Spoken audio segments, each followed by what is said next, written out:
how to do Kylian Mbappe's celebration in FC 25.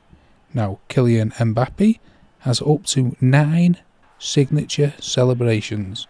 So, when you do the signature celebration, it'll be randomised between one of those 9. All you need to do the signature celebration is to press X on the Xbox or square on the PlayStation, and they will do their signature celebration. Now, it's only available for the current player, and this is normal with FC 25. It was the same with FC 24, and they will start slowly releasing the celebrations so you can start doing with different button combinations.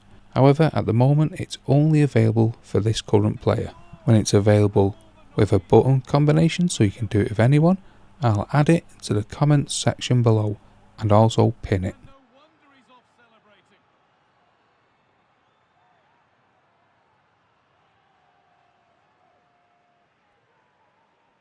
This is turning into one magnificent and memorable